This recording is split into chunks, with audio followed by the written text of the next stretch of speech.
Now, the name soon to be heard around the universe is Mr. MikeTV. Welcome to the most must-see channel. Welcome to MikeTV.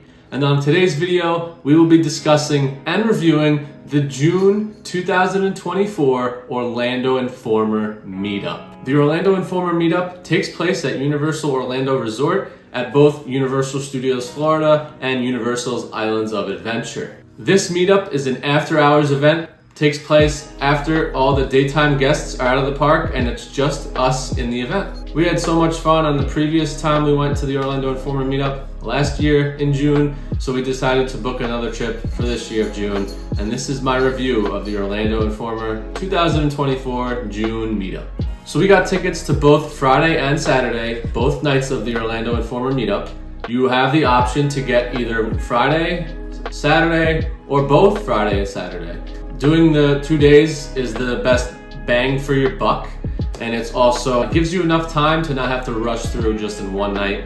You can kind of take your time, pick and choose what you want to do, and even after you do the first day, whatever you like, you can go back again and do it on the next night as well. So this event doesn't start until 3 p.m. So that is when you're allowed to check in. What does that mean? So you go to this certain area in City Walk, right next to the entrance of Universal Studios Florida.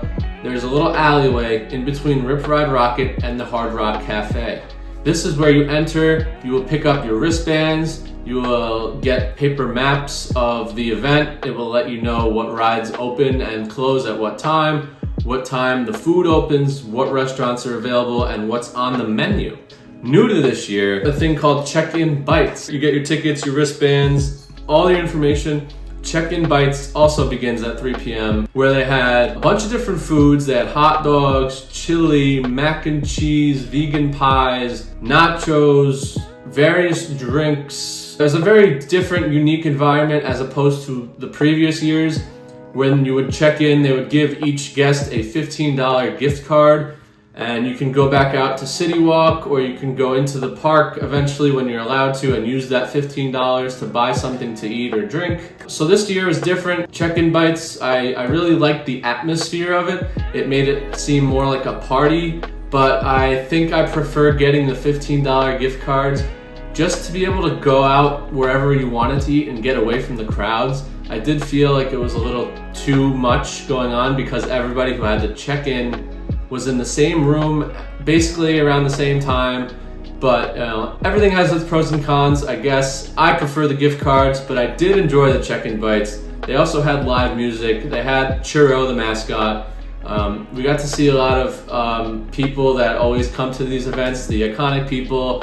Mama Miller, the Levettes, also Taylor Strickland, the CEO of Orlando Informer. Got to see him a bunch of times. And a lot of people who come to this event, we came to realize, are very nice people. There's no rude people at this event. Everyone is friendly. They're very nice, easygoing. Everyone's here to have a good time. That's one of the reasons why I love coming to this event. So after going through check-in, doing the check-in bites, now we're waiting until 5 p.m. That is when we're allowed to enter the parks. So now we can either go in through Universal Studios Florida or Islands of Adventure starting at 5 p.m. This is a great way to start the night. You get in at 5. We have until either 1:30 or 12:30, depending on which night we went to. So we're in the park at 5 p.m.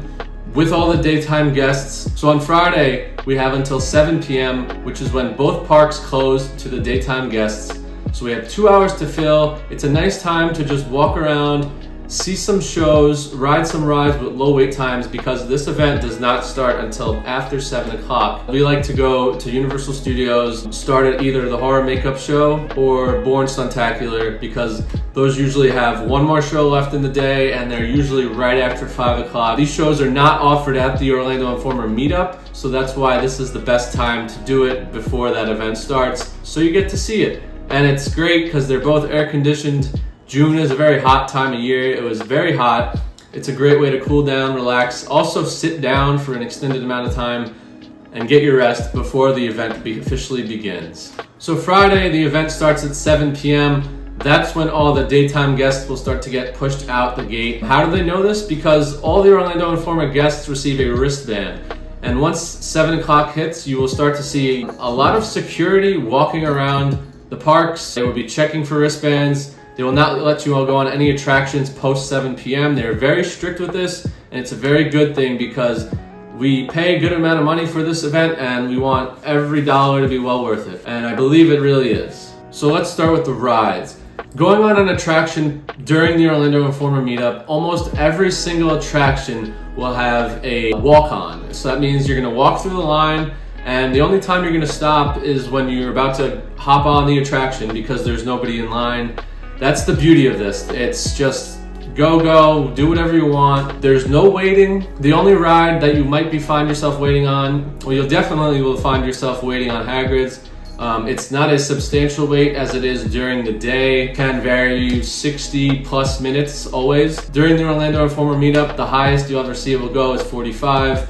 Another thing that people like to do is to hit up Hagrid's right as soon as they enter the park at 5 p.m. before the event starts. So they're waiting in line, but they're not wasting their time once the event starts. The only other attraction we might have seen a little bit of wait, depending on what time of night you go, is the Jurassic World Velocicoaster. I think the most it ever was 10 or 15 minutes, which is still not a bad wait. There was a time we got to go on, it was a ride now, walk through, just had to stop for the metal detector, and you walk all the way right to the attraction, and you just walk on. It's a beautiful thing.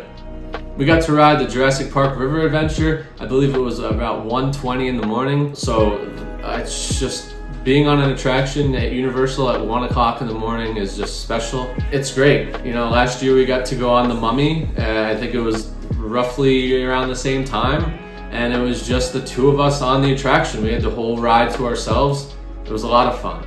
Another benefit of doing this event is most of the night it will be dark. So normally you can't really experience Universal Orlando Resort at night. You might get an hour of it depending on if you're here in the summer because the parks are open later.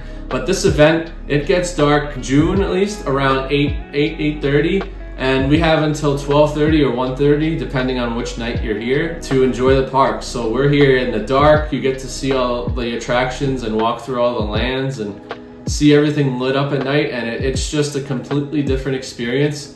I definitely recommend you come just for that, just for that experience alone.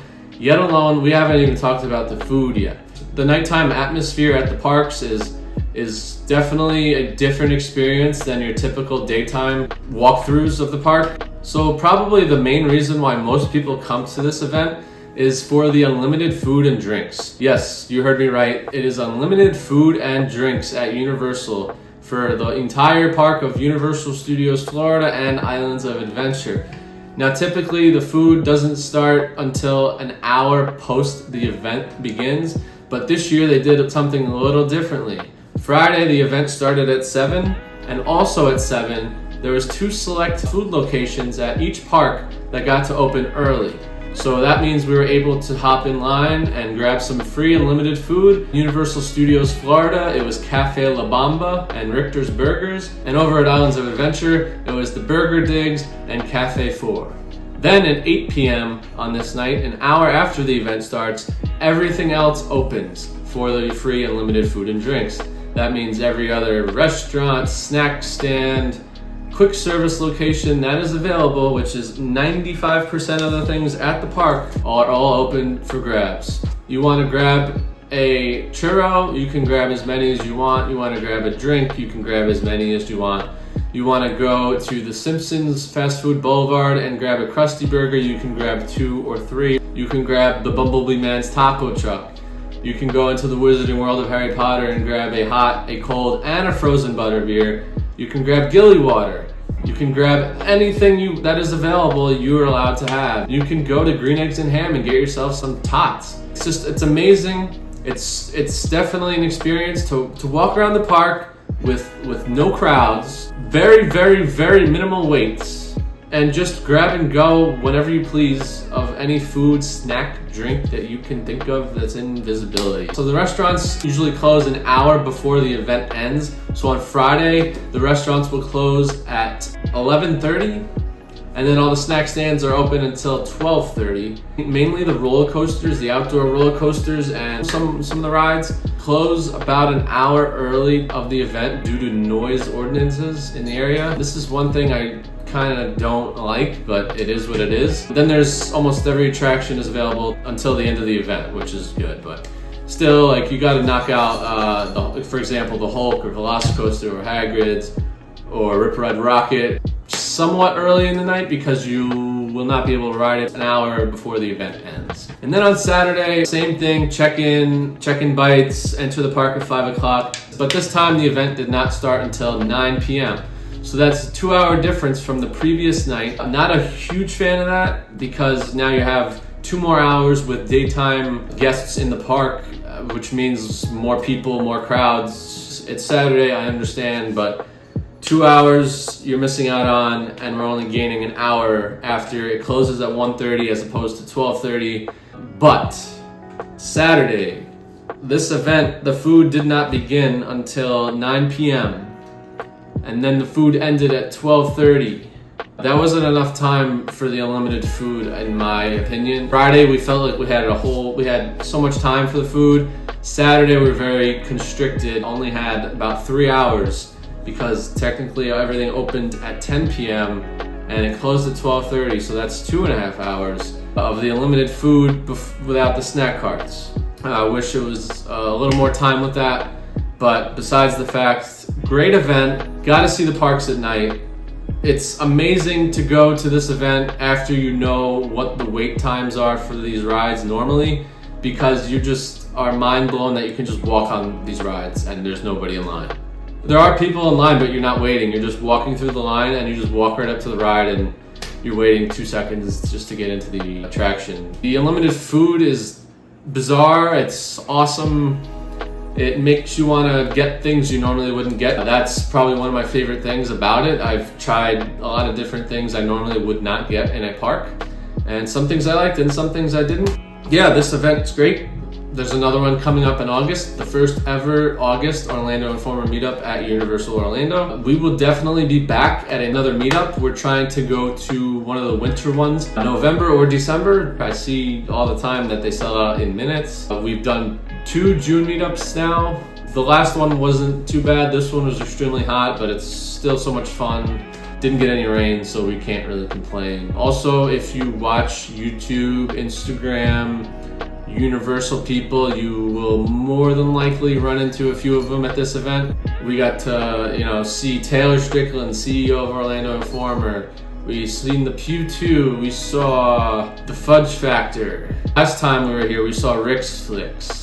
It's just a lot of fun. It feels like one big family community at this event, as opposed to just going to the theme parks on a normal vacation. It's so much fun, and I can't wait to do it again. Thanks for tuning in to MikeTV.